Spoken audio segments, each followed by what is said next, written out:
As others join us, we will begin.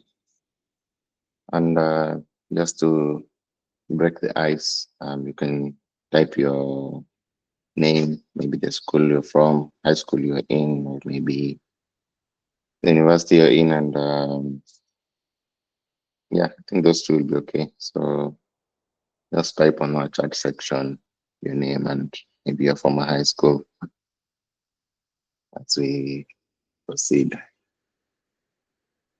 So welcome everyone to today's session. I'll be your host, Raydon, and I look forward to a very productive session.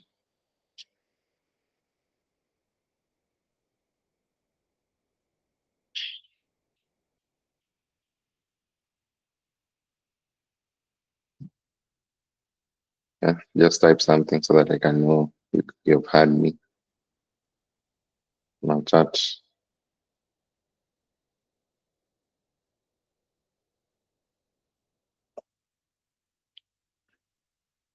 And we have Kennedy, from high school, Teremi. Hi, welcome, Kennedy. Right.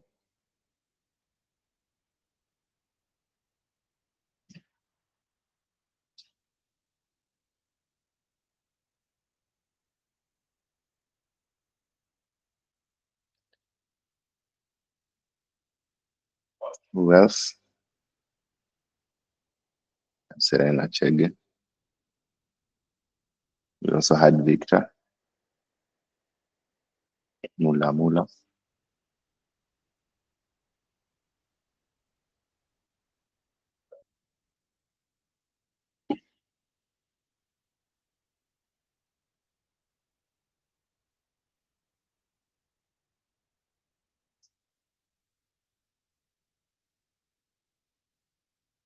Okay.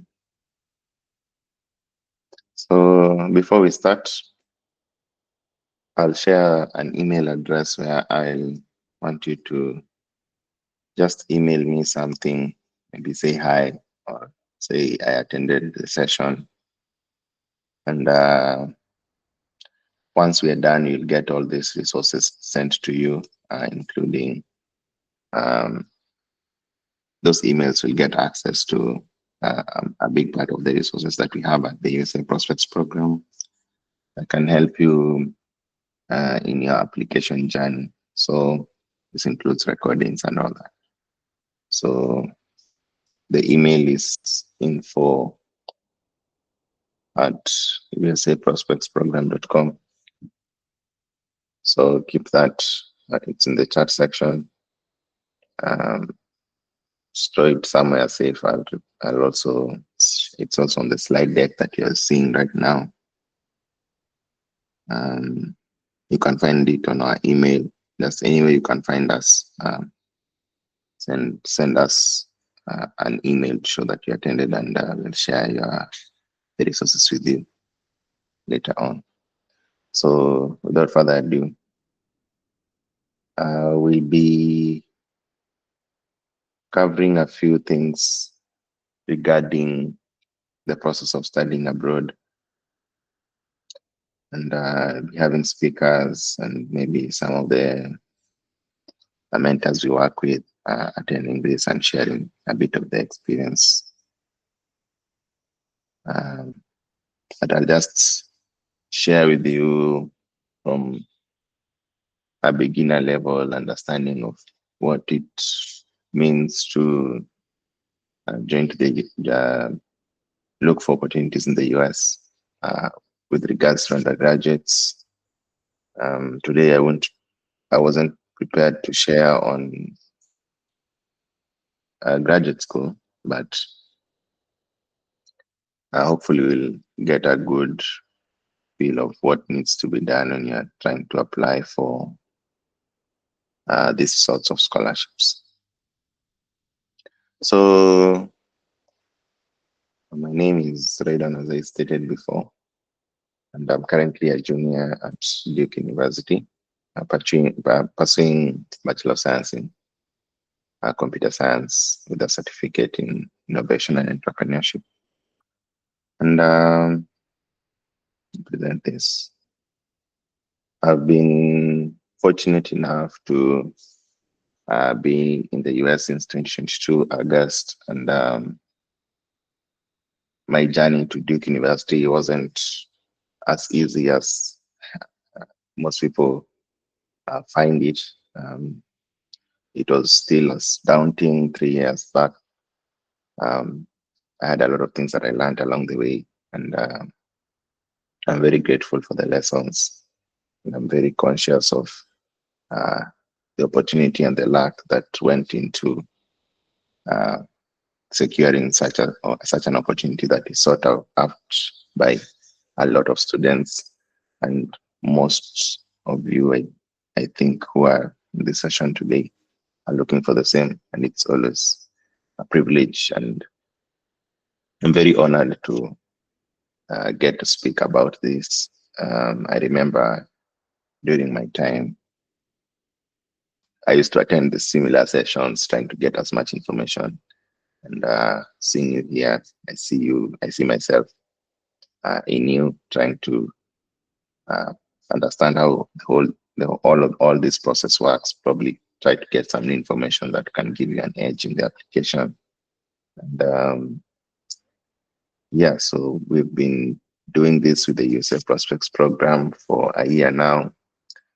Grown, uh, mentored a lot of students, and it's always a pleasure every time that we get a chance to meet people who are interested in understanding how this process works.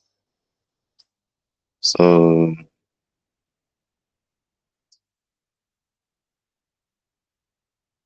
trying to navigate. So, I said a bit of introduction, but my former high school was Kapsabet High School. I graduated in class of 2020, scored an A. And over the times um, since completing Kapsabet High School, so since completing high school, I went on to join the Education USA program, which was run by the US Embassy, State Department of Education. And during this time, we we learned a lot about the college application process through the college access that was there. Currently, sadly, it isn't running anymore. The last cohort was in 2023. But over the years, I've gotten a chance to mentor a number of students, others successfully with the Education USA program. Students who are now currently in Stanford, Princeton, Duke, and all those. So other experiences in my uh, span around software engineering, um, which I've done 2 internships so far. The experience and Phoenix Sports Group in Cape Town, and also my other interests lie in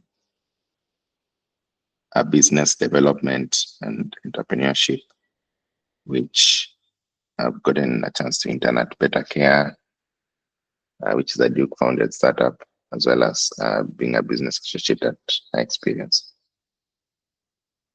So, more on leadership, uh, founded a couple of things, the USA Prospects Program being one of the things I founded. We also have Code Kenya, which I started in 2023, the Real Africa, and also I previously worked as a lead mentor in 2023 for the Education USA program.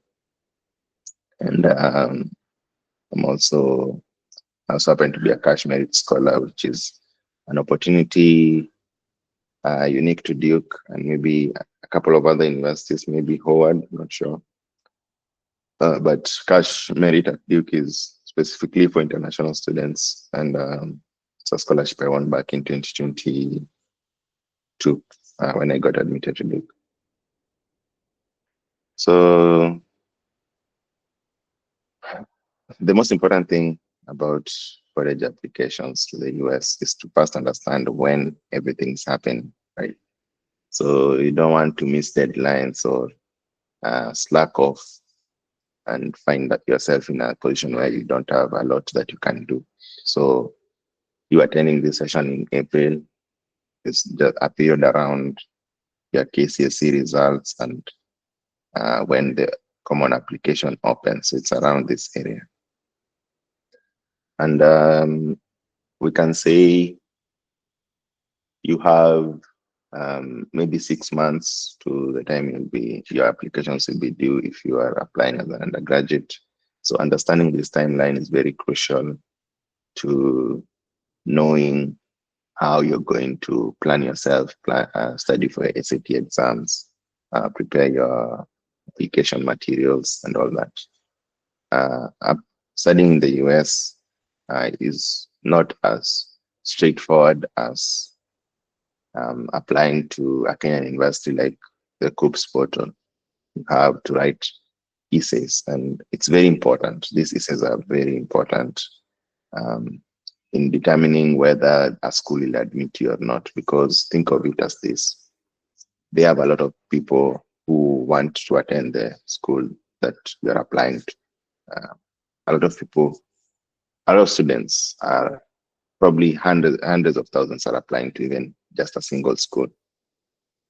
And if they said we are going by merit, it would beat the purpose of understanding who is better than the other because people are from different schools and grading systems are different.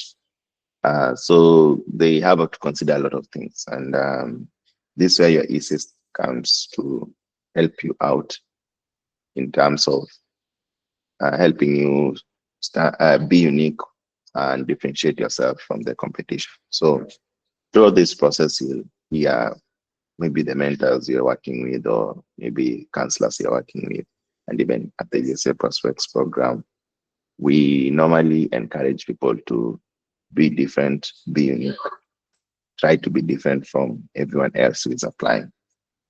So, um, and the good thing about it is everyone is unique. So not two people have the same story. So everyone has their own nuance and life experiences that they have experienced so far. And you have a very good chance of expressing yourself to the fullest in this application cycle.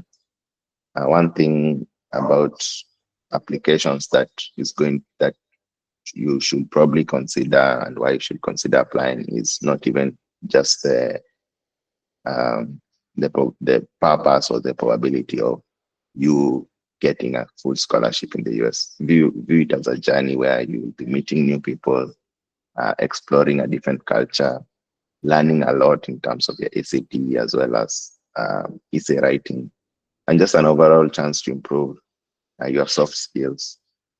Remember, there are a lot of skills that are going to be needed in terms of interviewing skills, um, writing skills, and also the way you present yourself, both in speech and in writing, will go a long way. And it's indeed a very intense period of growth that if you approach in the right way, it will be very fulfilling.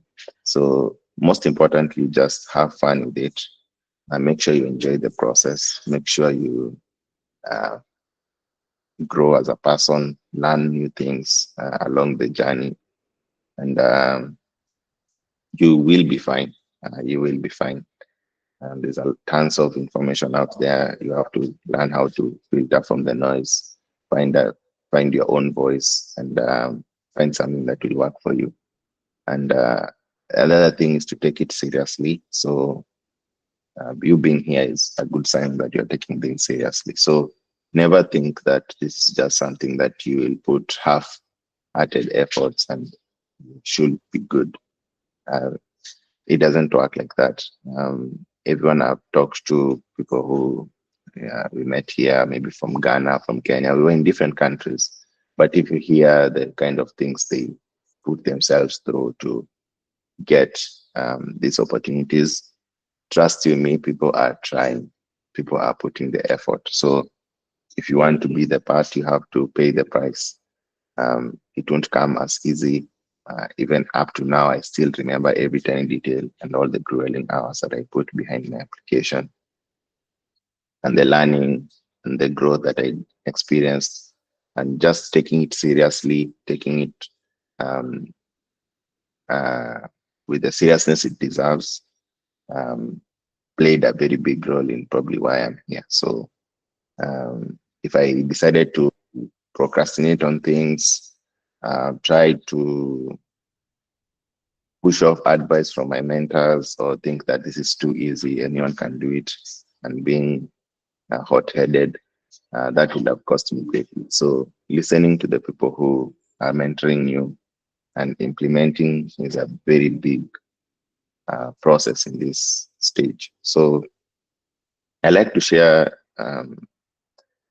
a bit of my personal story, because I know most of you are here to find a new sort of information, like understand how did Raydon um, achieve this while he was applying, and what were the circumstances? Are they the same? Are they different?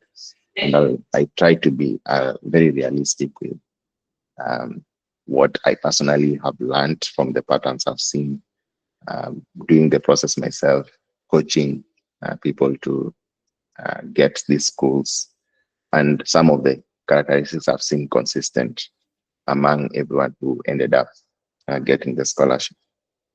So, um, so for me, I won't come here and tell you that I was the most hardworking person in the college access program that I was in. I remember I even did it remotely. I wasn't able to travel to Nairobi every now and then, so I used to just self learn, use the lessons from the classroom. So I really understand how it feels to handle the process alone to some extent. So, like, I didn't attend the classes in Education USA regularly. I only went for one boot camp in person. And most of the time, I used to just go to the library and catch up with the assignments. Um, Maybe they have been taught how to write essays. I probably didn't attend the session, so I just read the notes and used feedback. So one of the most important things that will be helpful for you, one practical tip is quick feedback. If you can work on a feedback loop that helps you get correct mistakes and improve your essay as fast as you can, um, that is going to play a very big role in um, the progress you're going to make in terms of how strong your application will be. So that is something that worked for me. I'm not saying it's gonna work for everyone. Maybe for you, you you'll figure out a different way. But something I find consistent is, and something that was really emphasized in, and something I truly emphasize in um, the college access that I ran, and also when I was in the education essay program, is feedback. So you write an essay, you need to get a second eye to look at it, and improve every single area that they feel didn't touch the hot points.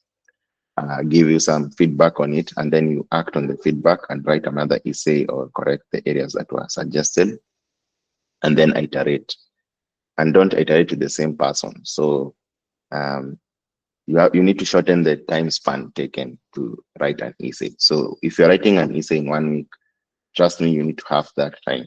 Or if you are writing it in 3 days, half that time to 1 day. Be a person who can write a personal statement or any essay of any sorts within a day and get it submitted to your mentors. Um, Once you have established a feedback loop where you are getting constructive feedback and acting on it and getting a response on the next one, multiple versions, it will really help you. Because for me, I couldn't rely on listening to classes for hours and trying to pick some notes and writing some notes down. The only way you can learn is by doing. There's a quote by Friedrich Nietzsche that says, "A doer alone learneth." So if you're not doing, trust me, you're not learning. That's one. The other thing that will be tested in your application journey is grit. So grit is just your ability to push through adverse times. Um, you're going to face very difficult exams called the SAT exams, and probably you're juggling it with med school or law school or an engineering class you're taking, and it's going to feel overwhelming. So um, having the grit is something that will play a very big role in your ability to succeed in this process.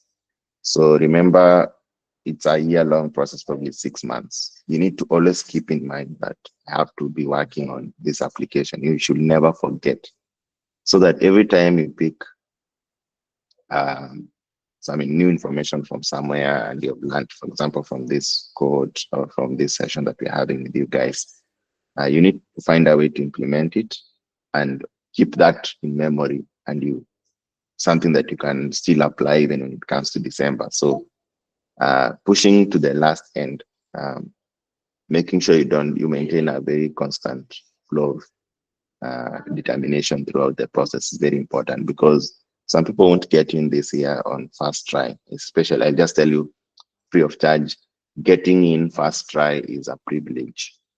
Don't feel bad about yourself that, oh, I applied and I didn't get any school. Um, that happens to the best of us. Um, so getting it first round, it's gonna take a lot of emotions from you if you miss your ED school early decision or your regular decision in January. And maintaining that grit through the reapplication season is very important, because there are a lot of people who have earned scholarships on their second try, and it all works out in the end. So just remember, you have to keep the same energy all through. So when I was applying, um, identifying your strengths as a person and matching it to a school, a fit school, a school that you fit is very important. So most of the time you won't understand which school fits you. You might think you fit with the University of Pennsylvania, like your vibe is University of Pennsylvania, but maybe you are meant to go to Amherst. So approaching every school with an open mind that you're applying and with equal love. So don't love a school more than the other. Understand that you're going to end up in the place where you are meant to end up. So it all works out in the end. All the schools are great schools. Most of the schools that have good financial aid. So don't overinvest your emotions in a single school, because it's going to ruin the quality of your application. It's going to ruin your enthusiasm when you're researching different options. So just maintain a stoic mindset to all schools. Don't develop a very strong relationship with the school until it accepts. So what was my thought process when I was applying to Duke? Um, I think,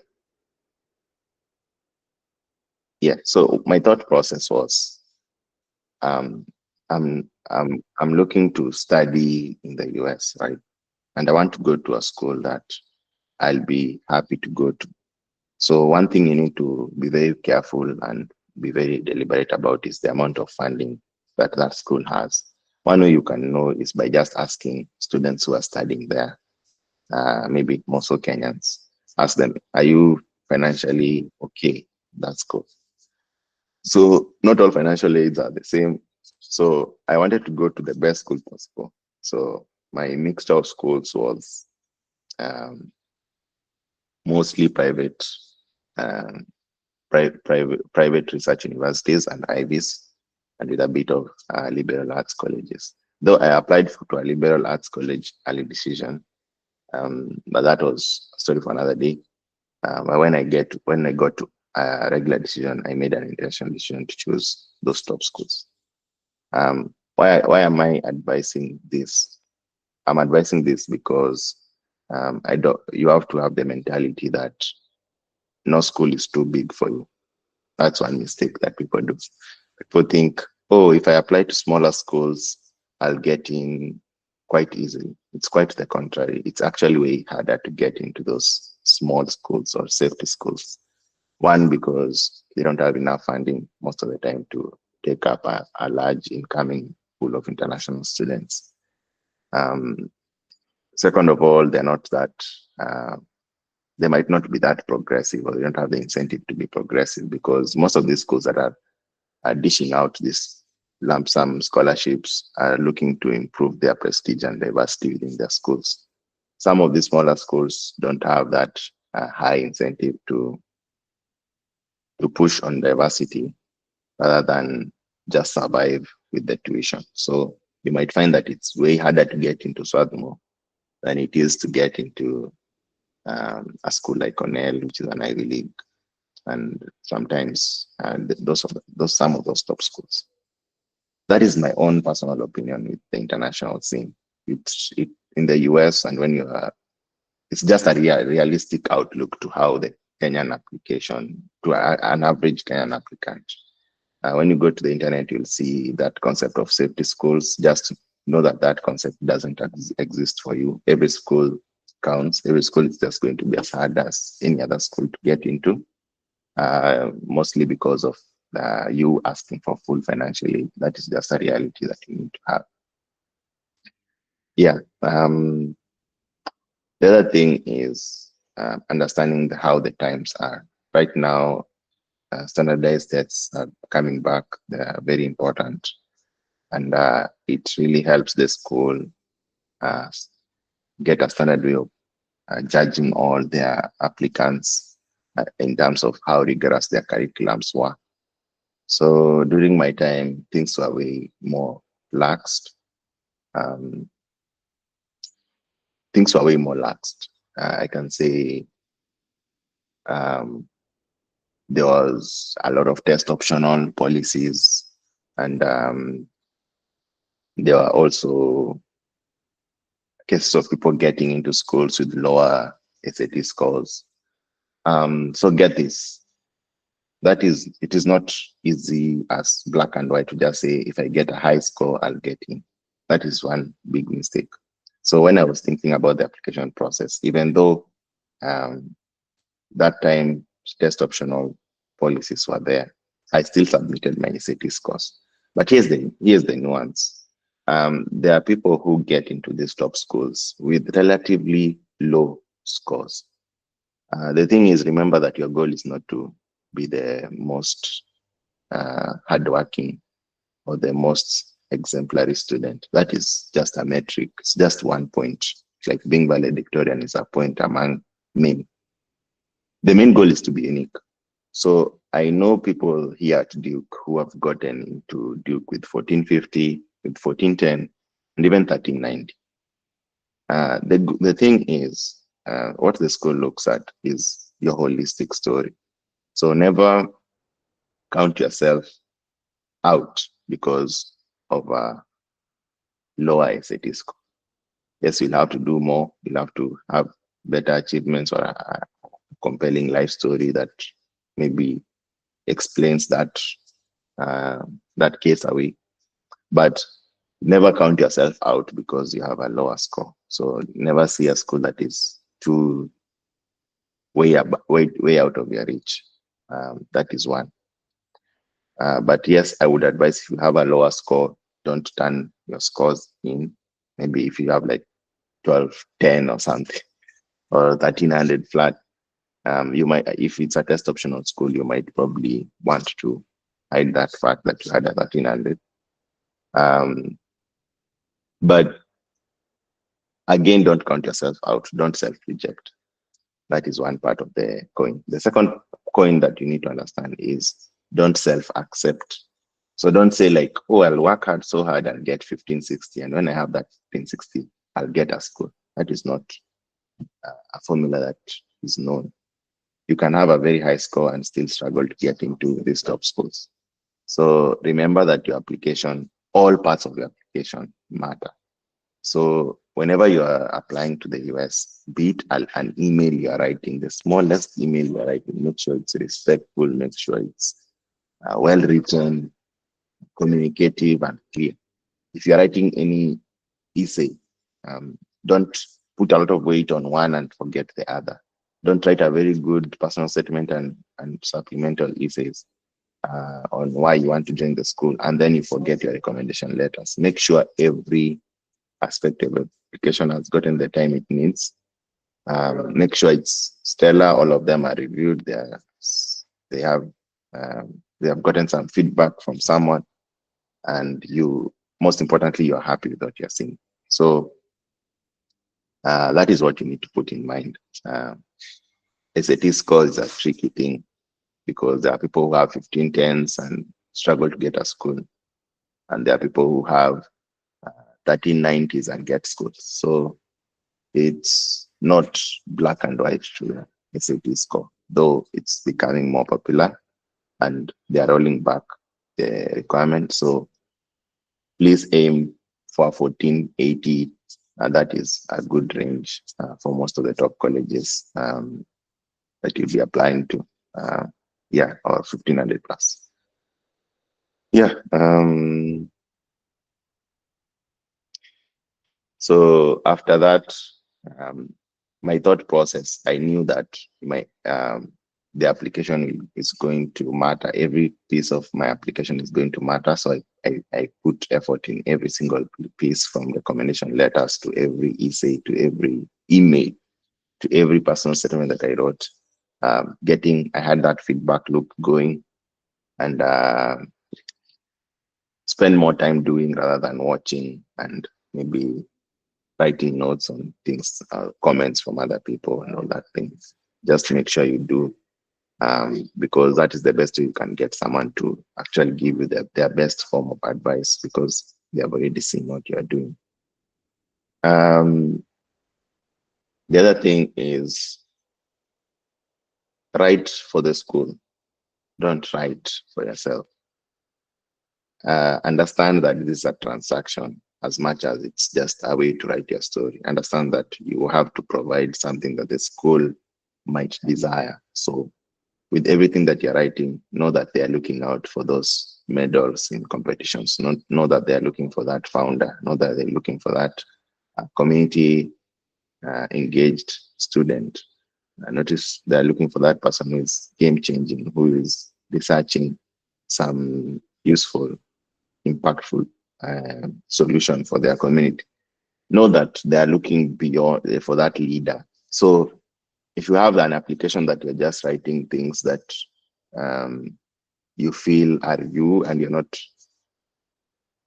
satisfying the needs of the school, you might be disadvantaging yourself. So uh, whatever projects you choose to pursue between now and that time, passion projects, mission, make sure they align. Make sure it's very easy to see where you're strong at. Make sure you work on your language. Make sure you work on your jargon. Make sure you sound like someone who knows what they're saying. They've done their homework. So you can't just write very shallow explanations to things that you're talking about. Detail, specific details, really enforce the truth.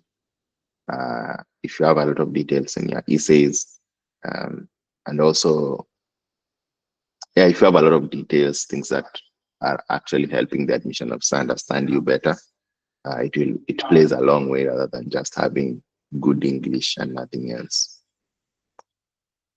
So this is all about drafting your essay. So you've probably start your KCSE. We'll be doing your SATs. I won't cover SATs here, but just know it's a very important exam that's taken internationally, offered by the College Board. And if you have not started looking into that, please watch a YouTube video, start looking into that. I think it costs probably 15,000 shillings after tax. Make sure you register for the August or October SAT and start prepping. So for the essays, I've just told you what you need to be thinking. Maybe I won't cover everything, but I think a very, this is the common pillar of what is going to make your scores matter, your KCSE matter, like what you're doing with your life um, outside the classroom. Remember, in college, you probably have 2 classes in a day. And most of the time, you're spending outside the classroom. They want to see someone, they want to picture you, how you're going to spend that your time that is outside the classroom. They're not just looking to hire people who, or to bring people on board who are not going to do much for the college community. They want to see someone who is engaged in scholarly work, and they can really see you thrive in their campus and you make the best use of their resources. If that is not clear, you're going to struggle to get admission. You'll be submitting applications in November and probably getting acceptance letters in December. If not, you have to go to the regular decision where the applications for submitting is in January. Though you can turn in your regular decision applications between November and December. I would encourage that if you are not the person to procrastinate. And then for the regular decisions, the decisions will come maybe next year in March. So for those who are wondering what you need to apply to the US, you just need that common application that we've been talking about. Just type common application. It's Blue Like website. You just go there and create an account, start familiarizing. You don't have to pay anything to turn your application to most schools, maybe except Rice University, some others. So you just apply for a waiver so that you don't get charged the application fees.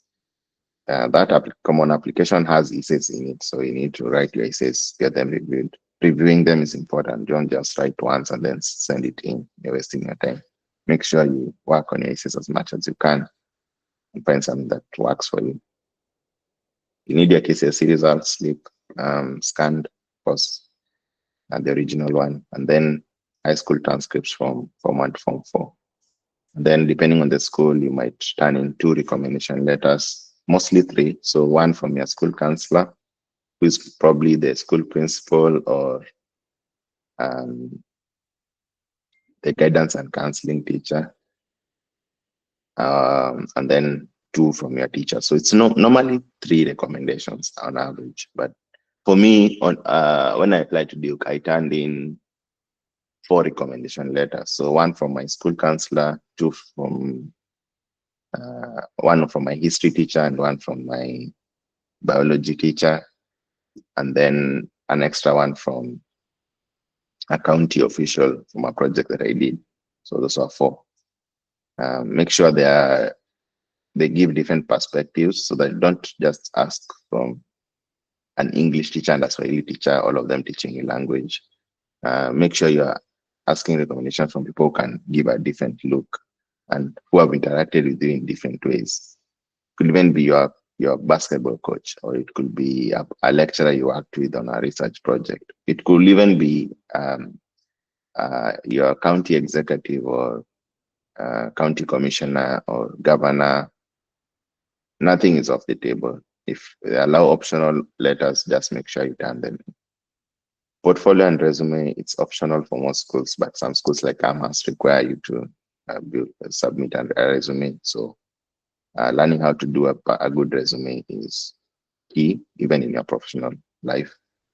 And then you also need to learn how to submit your financial aid application, which is important because if you don't do that, you might get accepted and then you have no way of attending the school because you're required to pay millions of shillings every Kenyan shilling. So make sure you turn in your financial aid documents correctly and indicate on your common application that you are applying for financial aid. Just make sure you apply while you apply for financial aid while you are applying for the school, because most schools don't allow you to apply for financial aid after the fact, like getting acceptance without saying that you need financial aid, and then once you get in, you start requesting financial aid. That doesn't work. So make sure you do it while you're applying. I always like to talk about the benefits, like why are you doing this? Why is it why is it a worthwhile option? And the US is one of the best countries to probably partake your undergraduate studies if you're on full scholarship. Very welcoming culture. The schools that probably have this, like Duke, are one of the elites in the world. So you get a very premium education experience being taught by leading professors. So you're very well sure that you will be at the helm of you'll be at the helm of academia when it comes to exposure as well as the level of competence that you'll be interacting with on a day-to-day basis. So you're looking at probably full tuition cover and full room and board. Um, that's for my case and most of the international students who go here. You also have an option to study, to work while you study, and you can earn up to 1,000 a month. The actual figure is probably $400 to $1,000, depends on how many hours you work. There's also stipends, which depends on the college. I know Stanford and Duke, and as well as Harvard, have very huge stipends where they give you money to help you survive. And it helps you to build your resume. So some of these top institutions will open doors down the road for your children, even for yourself, career-wise, making you competitive in any market. So that is why you should consider doing your undergraduate abroad.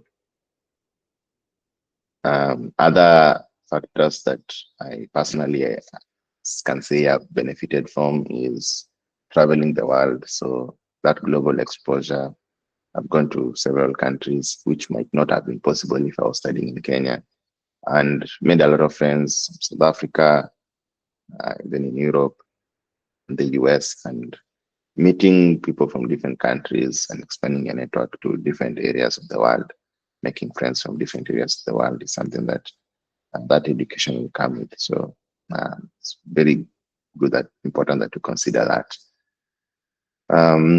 It's gonna be 4 years.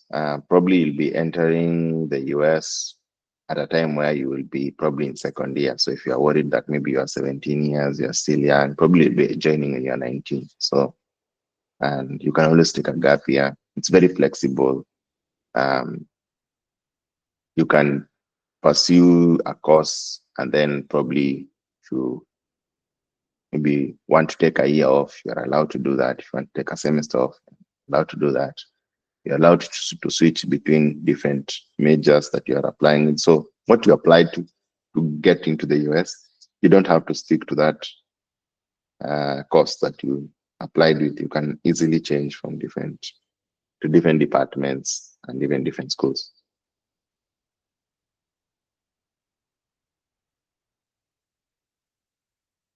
So just make sure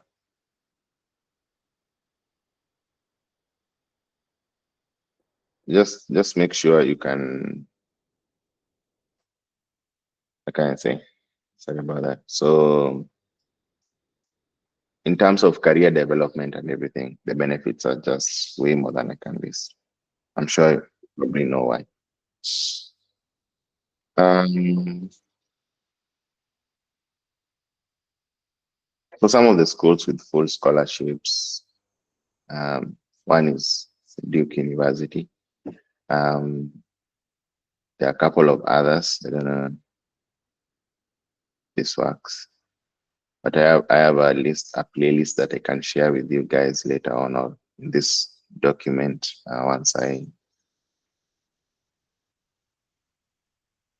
once once we play this full playlist.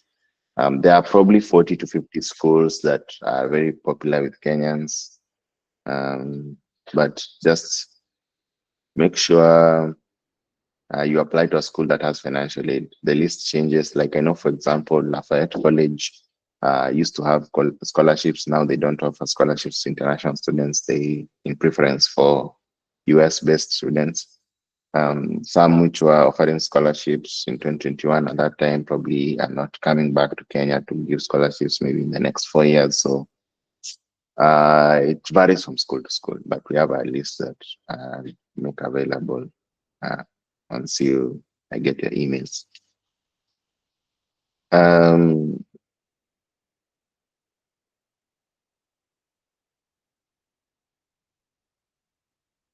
Culture, how is the culture in the US? So the culture is very heavily diverse country. People from all over the world converge here. People normally ask about racism. While you're in college or in a school, you probably won't face a lot of racism. I haven't faced racism personally. because most students have something to lose, which is their degree. So no one will be racist towards you. But what you can maybe find is probably acts of microaggression or things that doesn't sound racist, but you just feel uncomfortable. Maybe you don't want to hang around you that much. You have to really try a lot to make friends. But that it varies from person to person. Personally, I've had positive experiences with everyone, and everyone keeps to their own here. So I won't find someone intentionally crossing your paths most of the time. So it's very safe. I can't really complain about that, and it really pushes you. So you're going to really grow as a person if you decide to pursue your studies here. Um, so, in summary, if I want you to remember three things, I know I've mentioned a lot. I'll just mention that one, you need a very stable feedback loop to get feedback on your essays. Never think you're too good to be corrected. Number two, make sure you do well on your SAT exams. The SAT policy is very well back, so the merit system is kind of coming back.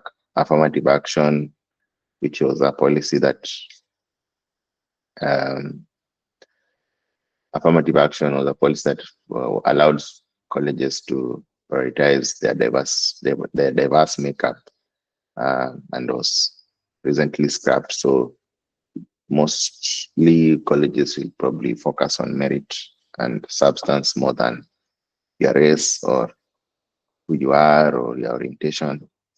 Though they might want you to share that on your essay. So make sure you share that, make sure you're seen, but also prioritize scoring well in the city exam. And number three, just want it bad enough. That's the great part. If you are half-hearted about it, you have other options. You're probably not gonna put in uh, as much effort. So just work as hard as you can to get that opportunity. And leave it to God to believe, and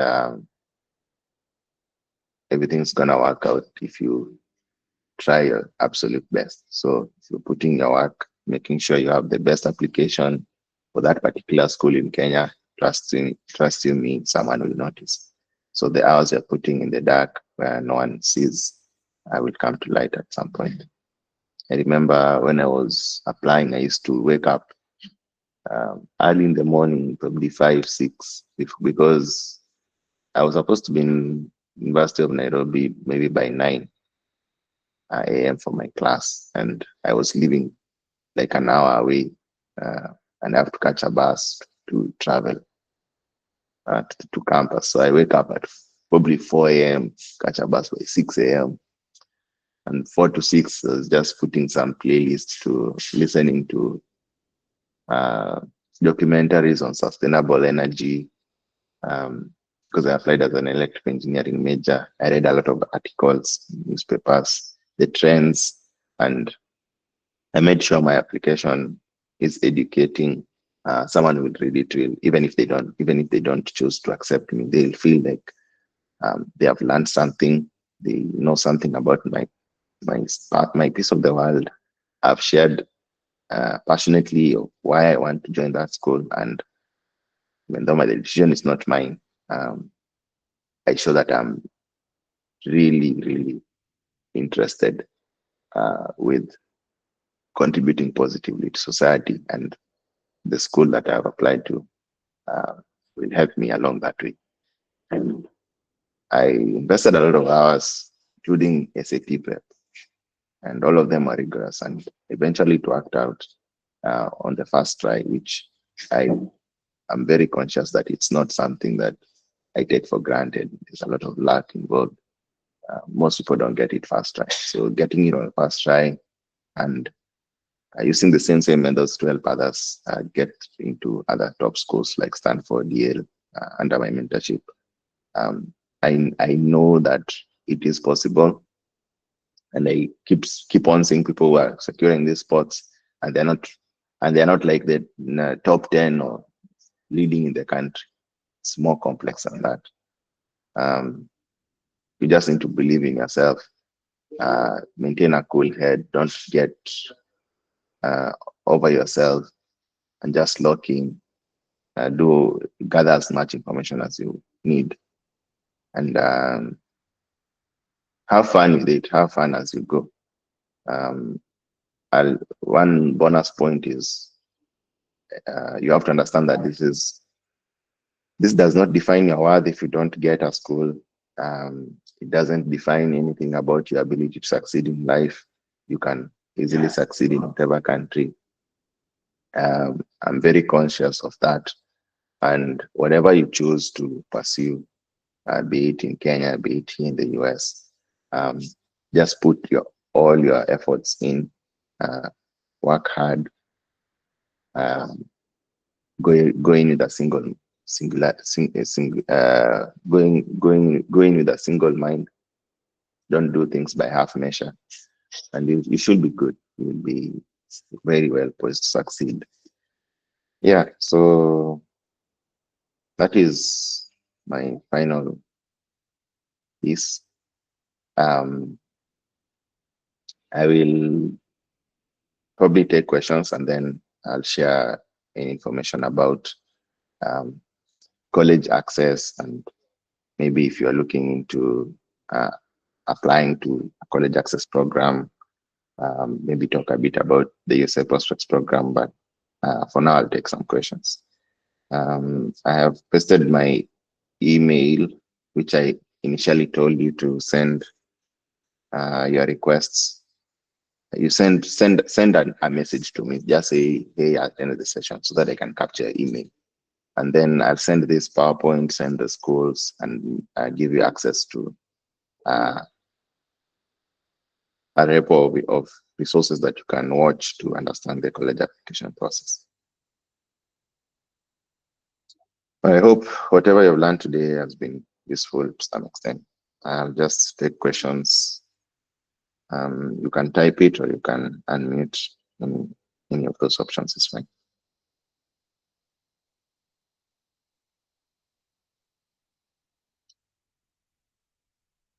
Any questions? Hands up if you have a question.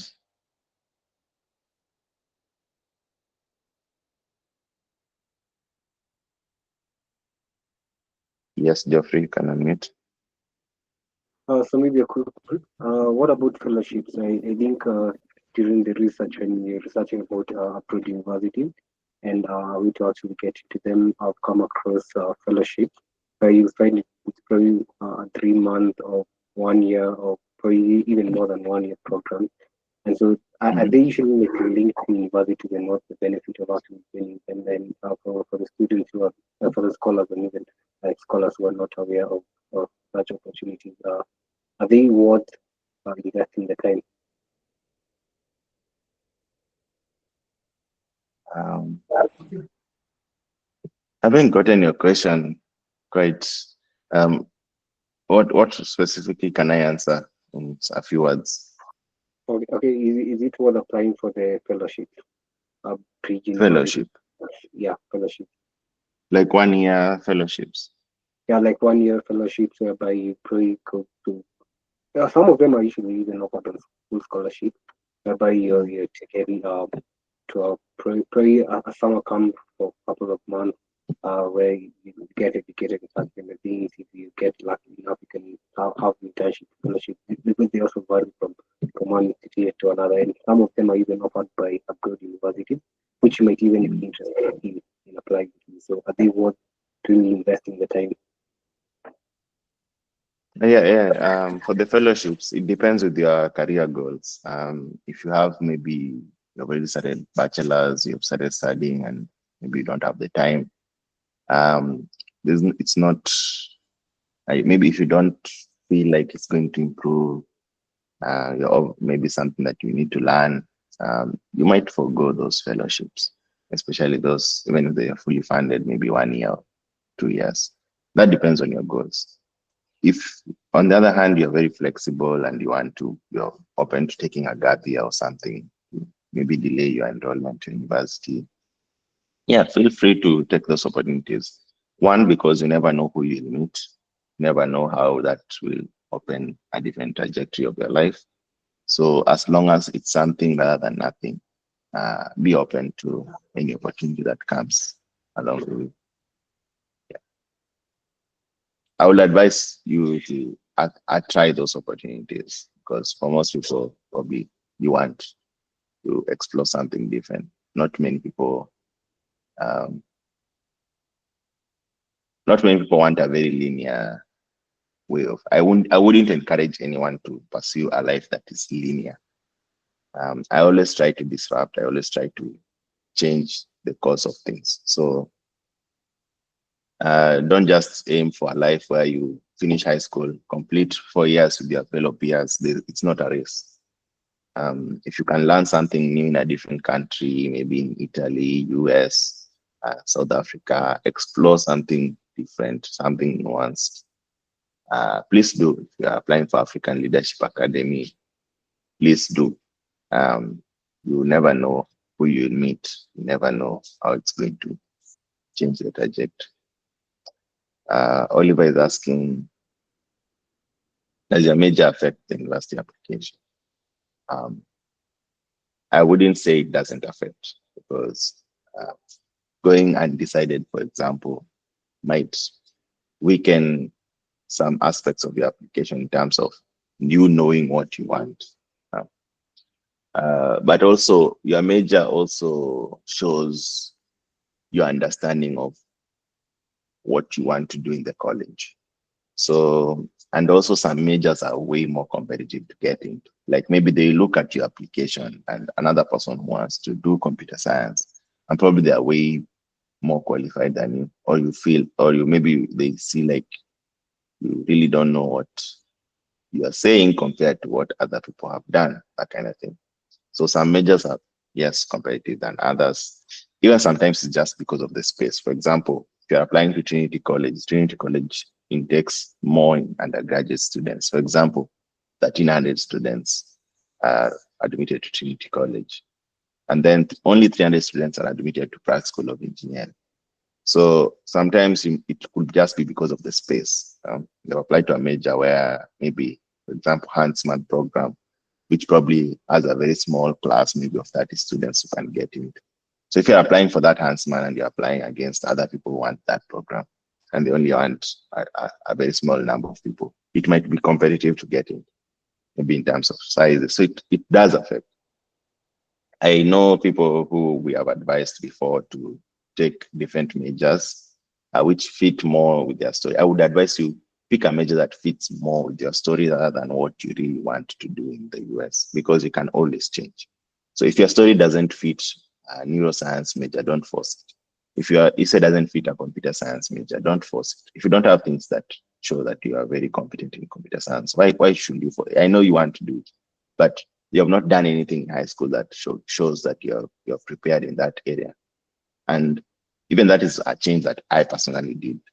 And maybe I can say it helped because I was applying as a computer science major and I only had like one HTML project in my resume, maybe one internship. The rest were not related in any way to the computer science major. I didn't even know a lot. I couldn't write good essays on things that are in computer science. So uh, uh, when I applied to ED, Swarthmore, and the computer science, I got rejected because maybe I didn't communicate myself better. But if you find a major where you just flow with the vibe, you understand what things need to be said at what time, even if it's sustainability studies, even if it's African American studies, even if it's international comparative studies or yeah, any major. People have gotten into Yale with comparative studies, um, African American studies, political science. Any major that fits with your story is way better than a major that you're trying to force. I know you are good. I know you have done computer science, but consider sometimes maybe the space available. Another thing, the competition in that major. Another thing, maybe everyone will probably, you'll have a very large applicant pool of people want to do that. So it's going to be very hard to stand out certainly. So really make a very conscious decision. And even if you're choosing a popular major, like for example, I chose electrical and computer engineering with environmental science. I combined those two to make my own unique major that kind of makes sense for me to do. And even though I was applying to a competitive school like Pratt School of Engineering, I ended up getting in because I had really explained myself really well. So make sure it matches your story. Yeah, and it does affect. Yeah, you can't just list any major because they're also trying to fill in the incoming class. So they can't admit everyone as a computer science major. Some people have to get rejections from that. Yeah, changing it is just a simple email. Yeah, Frank, you just email and say, I don't want to do computer science. I want to do this other major, and they'll share you a course list that you need to, to switch to. It's just a simple email.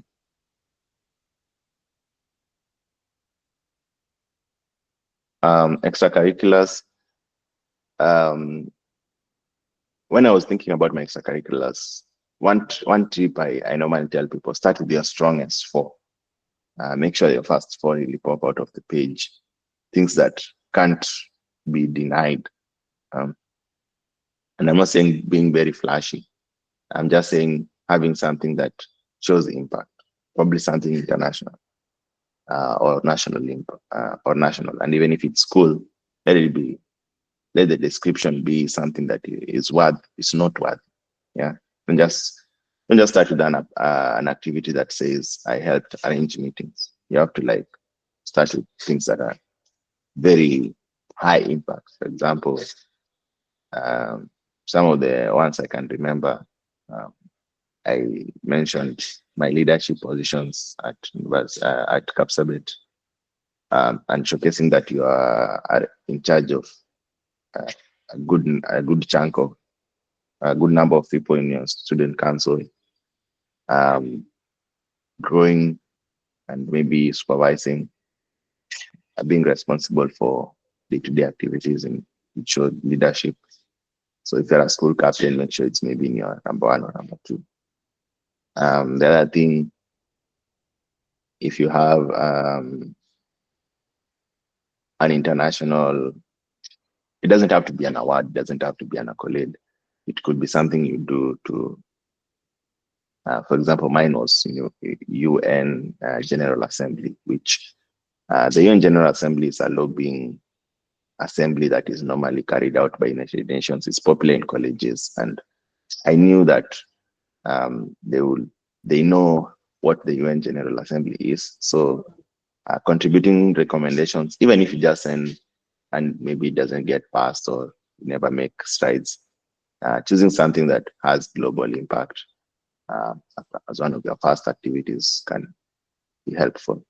Those are the two I can remember. Others were passion projects like art, spreading message through art.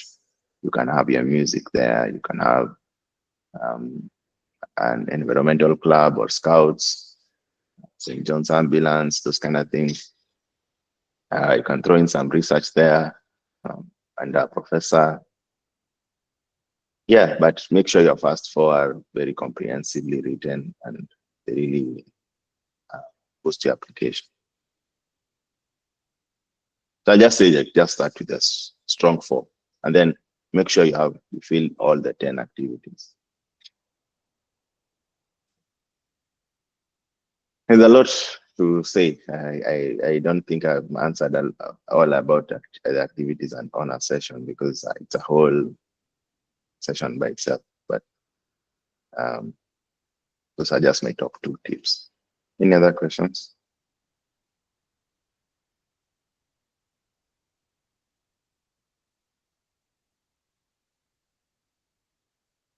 Um,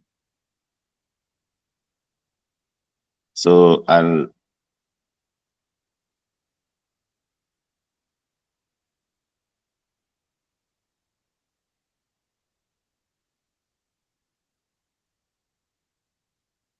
you can type your questions, and then I'll go to speak about the how you can work on your feedback loop with some of the resources that we have at the USA Prospects program, and then how you can work on your SAT, some of the things that we have. With the Trump administration, admission to Asian schools, I don't have any uh, bias towards getting admitted to Asian schools. If you can, please do. You can apply to Duke Kunshan University and others that are there. If you are exploring whatever works, whatever you're exploring, make sure it's something that you're personally comfortable with. Yeah. If it's the kind, if you want to go to Singapore, or you want to go to China, or you want to go to the US or South Africa, just make sure you've done your own research. I'm not the one to tell you where you should end up.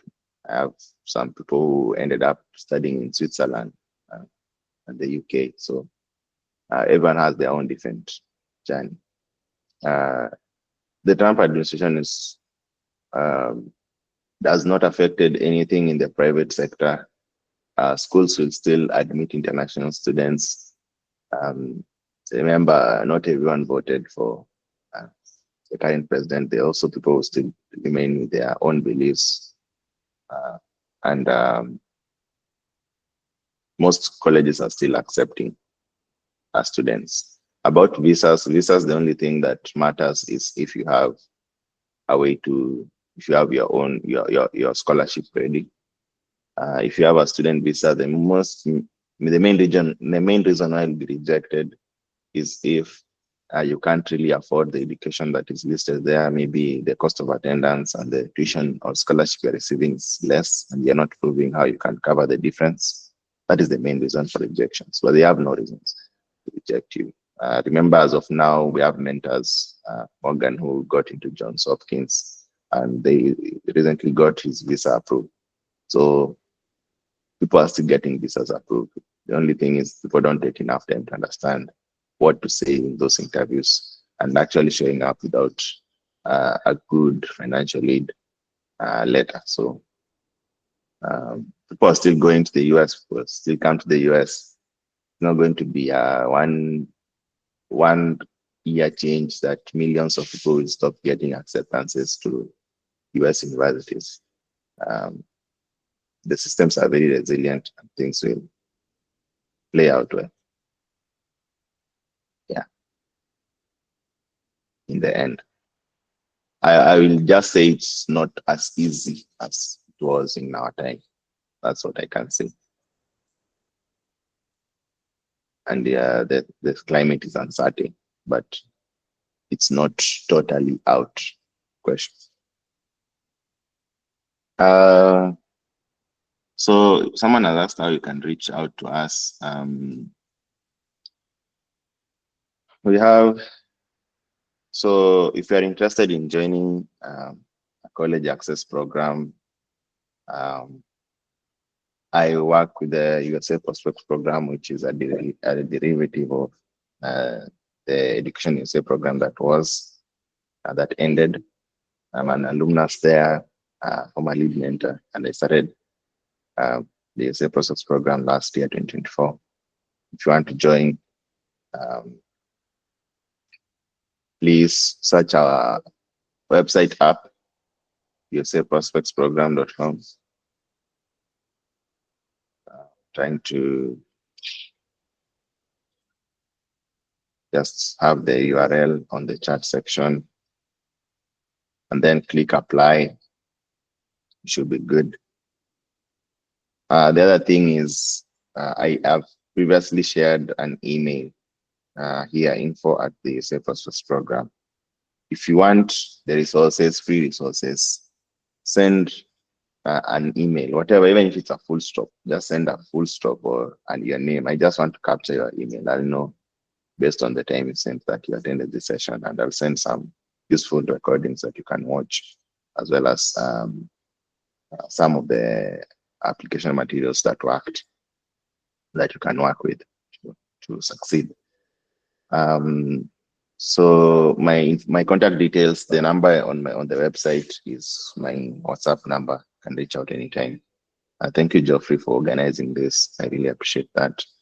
Um, we didn't have the time to have all the mentors coming. And there was one from New York University um, who left sadly, but we'll have more chances to speak.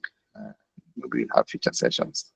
Um, for the feedback loop, I'll briefly touch on the USA prospects agent on how you can get your essays reviewed. So not all of you will probably join the USA prospects program as scholars, but we have resources that are available for everyone. And, I'll we recently developed an AI agent to help you with getting instant feedback on your essays, be it regardless of the access program you're at. We have trained and worked on this technology to help you grade your essays and maybe answer a few questions. So if you're interested in, I'm looking for 10 students who uh, can help me um, catch bugs and maybe try out this product um, and maybe improve the user experience, how it looks. It's just like any AI agent that you can ask to review your essay. It will ask you to provide the essay.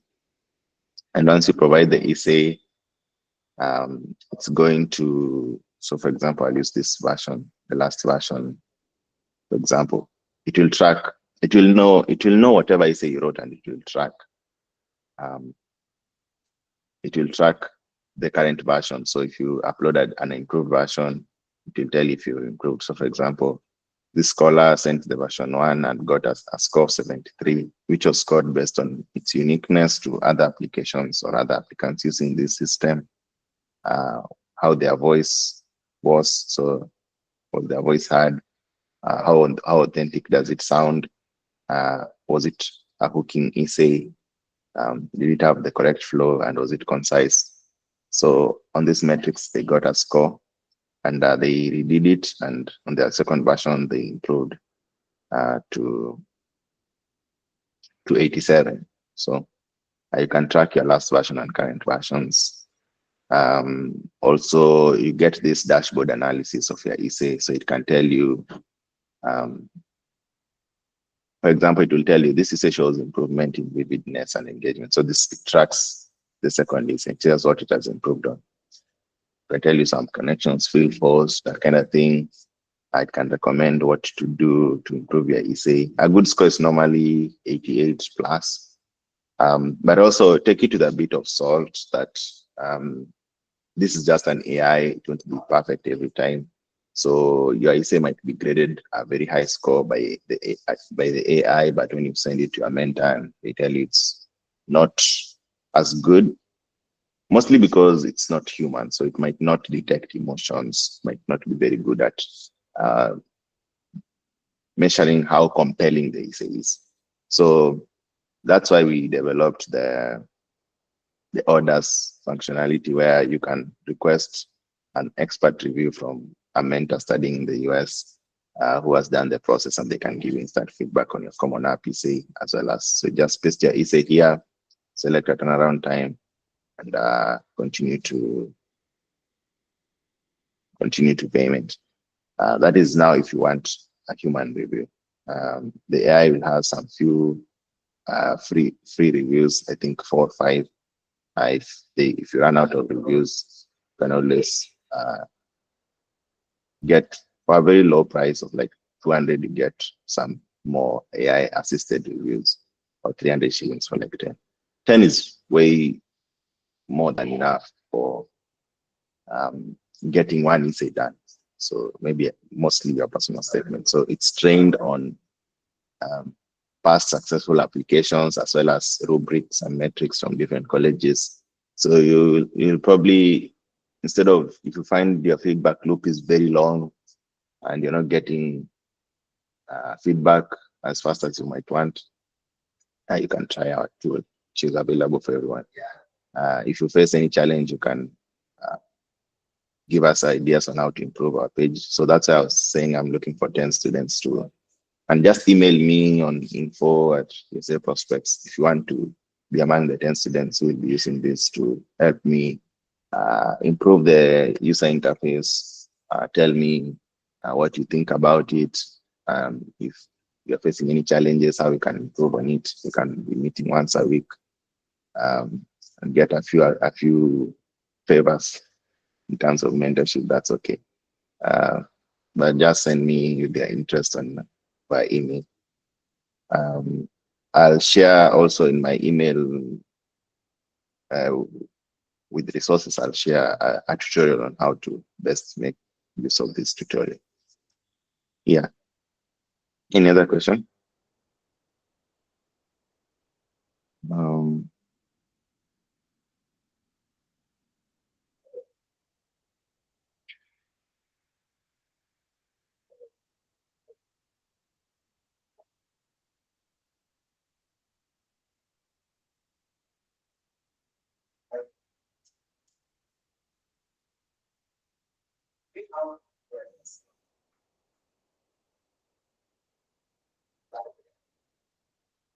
any other question? I think that's all. If you don't have our email, just search up our website, USA Prospects Program. It'll pop up. You'll see my face probably. My team there. Get my contacts in be it WhatsApp or email. There's no preference really. Just make sure I have your email. I'll send you the resources. If you're interested in testing out our AI product and helping us be better, um, send an email of interest and I'll be in touch. I hope you have learned a lot. I don't want to keep you for long. Um, I hope we'll have future sessions with you guys. And I look forward to seeing you all succeed in the upcoming process. Have a great evening. Bye.